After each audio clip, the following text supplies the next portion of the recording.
माता सीता को जानकी कहकर भी संबोधित किया गया है। देवी सीता मिथिला के राजा जनक की पुत्री थी, इसलिए उन्हें जानकी भी कहा जाता है। माता सीता को लक्ष्मी का अवतार माना जाता है, जिनका विवाह अयोध्या के राजा दशरथ के पुत्र और स्वयं भगवान विष्णु के अवतार भगवान श्री राम से हुआ था। विवाह के उपरांत माता सीता को भगवान राम के साथ 14 साल का वनवास झेलना पड़ा। हालांकि माता सीता के जन्म को लेकर कई पौराणिक कथाएं प्रचलित हैं। सीता नवमी व्रत कथा। माता सीता के जन्म से जुड़ी एक और कथा प्रचलित है, जिसके अनुसार कहा जाता है कि माता सीता लंकापति रावण और मंदोदरी की पुत्री थी। इस कथा के अनुसार सीता जी वेदवती नाम की एक स्त्री का पुनर्जन्म थी। वेदवती विष्णु जी की परम भक्त थी और वह उन्हें पति के रूप में पाना चाहती थी। इसलिए भगवान विष्णु को प्रसन्न करने के लिए वेदवती ने कठोर तपस्या की।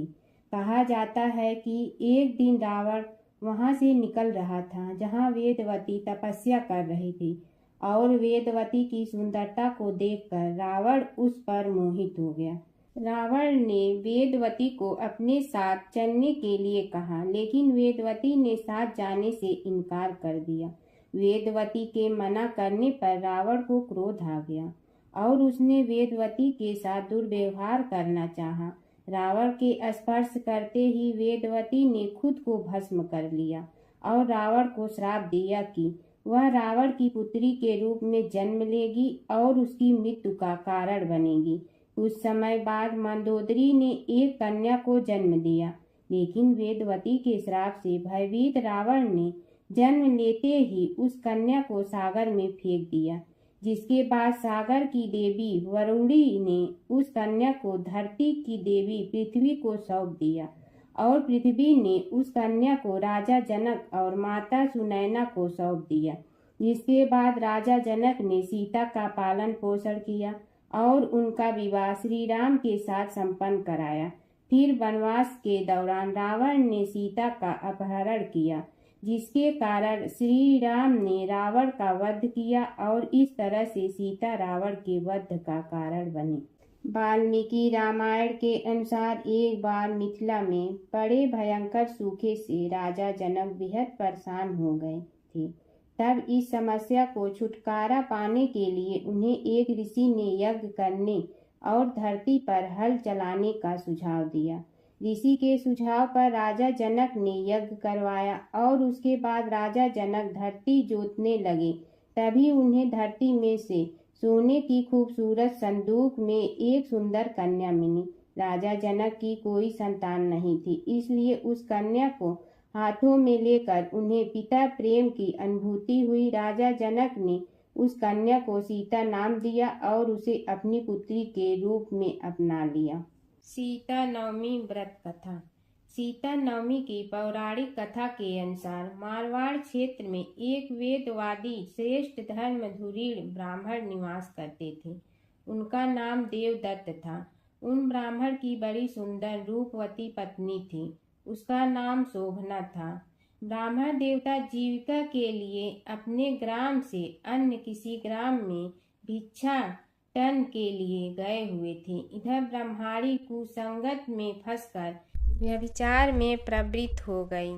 अब तो पूरे गांव में उसके इस निंदित कर्म की चर्चाएं होने लगी, परंतु उस दुष्टा ने गांव की जलवा दिया।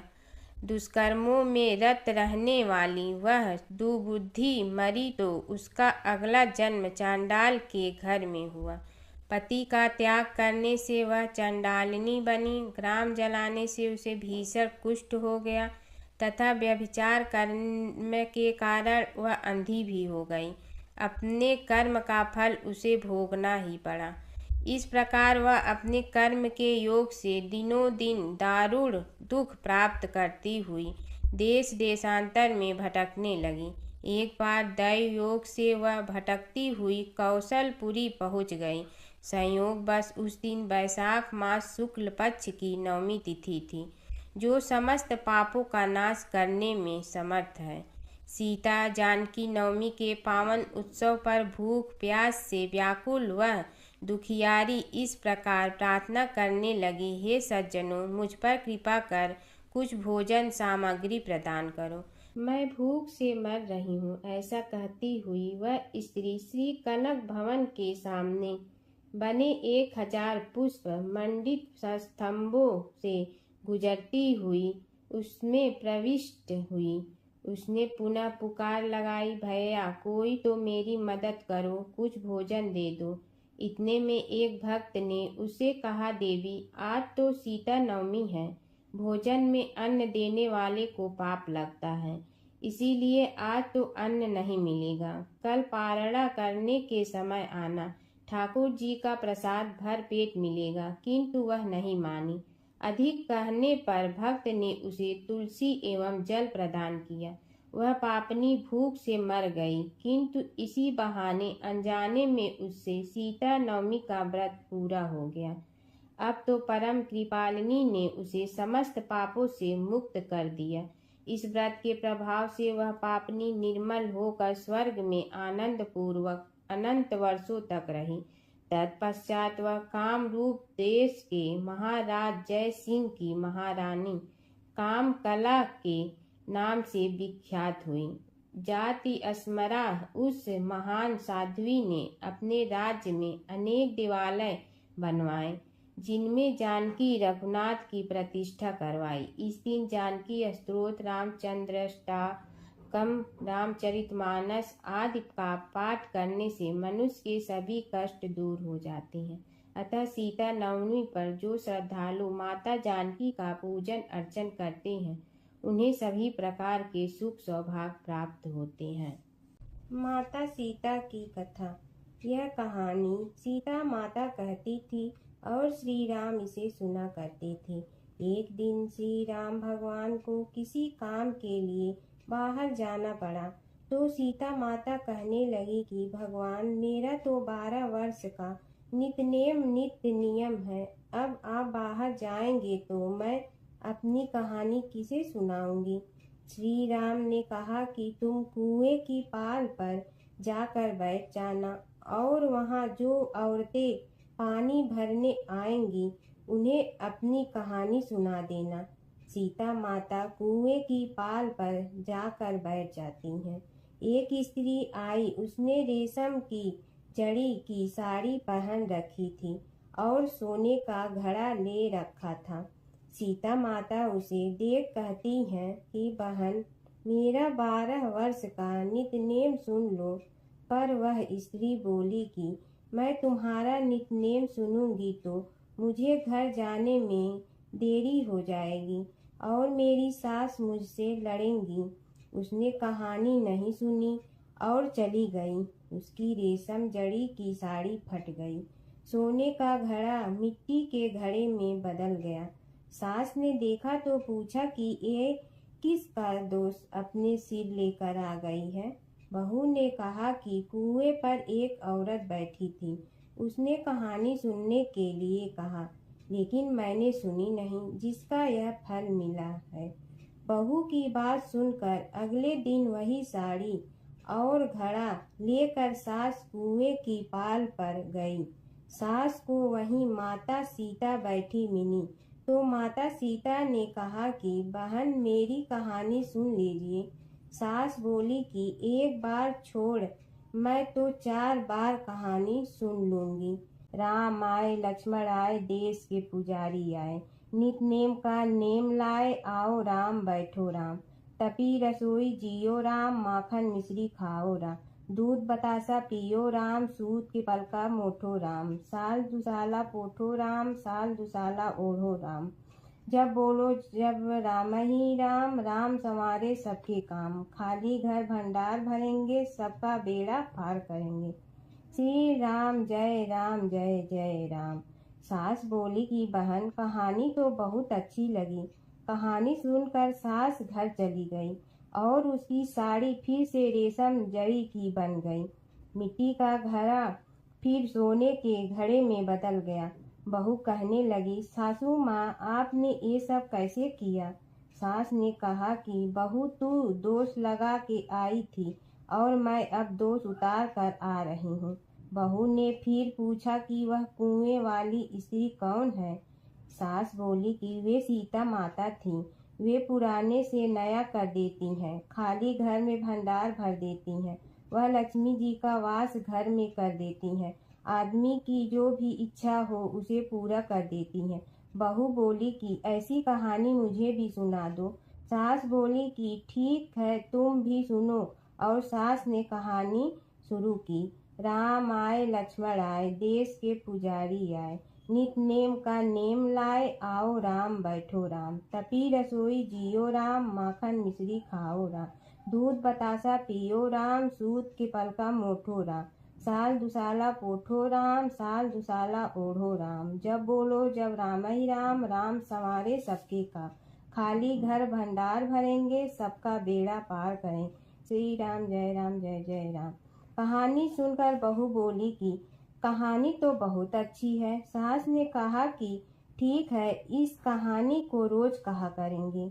अब सास बहू रोज सवेरे उठती, नहाती धोती और पूजा करने के बाद नितनेम की सीता की कहानी कहती। एक दिन उनके यहाँ एक पड़ोस की औरत आई और बोली कि बहन जरा सी आँच दें ना। तो वह बोली कि आज तो अभी हमने जलाई ही नहीं। पड़ोसन ने कहा कि तुम सुबह 4 बजे से उठकर क्या कर रही हो। फिर उन्होंने कहा कि सुबह उठकर हम पूजा करते हैं, फिर सीता माता की नितनेम की कहानी कहते हैं।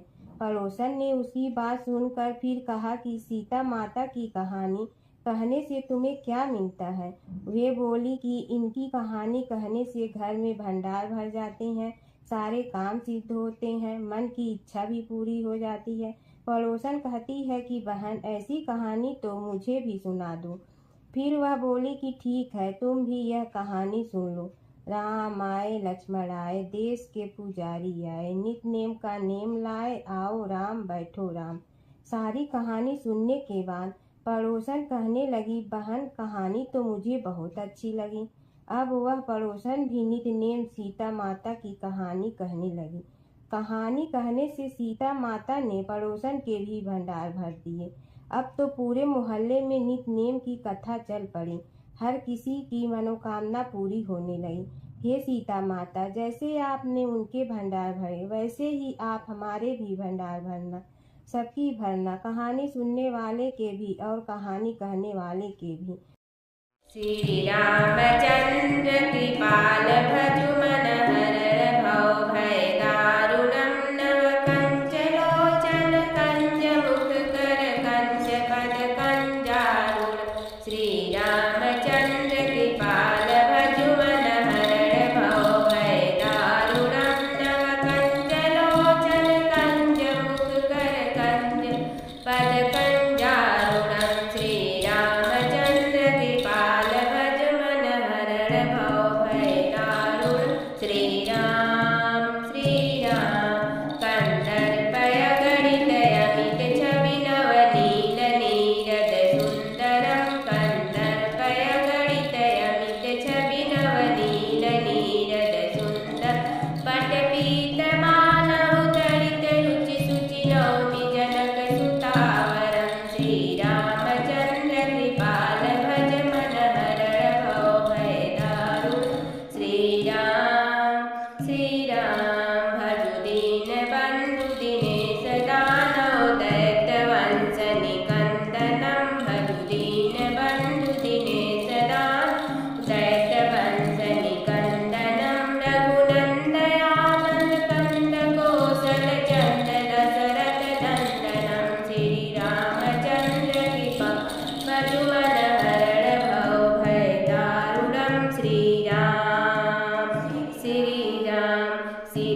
सुंदर सामरो करुणा निधान सुजान शील स्नेह जानत रावणो श्री रामचंद्र कृपा भजु मन हरण भव भय दारुणम श्री राम एहि भांति गौरी असीस सुन सिय सहित हियर सियली एहि भांति गौरी असीस सुन सिय सहित हियर सियली तुलसी भवानी पूज पुनि पुनि मुदित मन मंदिर चल श्री रामचंद्र कृपाल भजु मन हरण भव दारुणम श्री राम श्री गौरी जा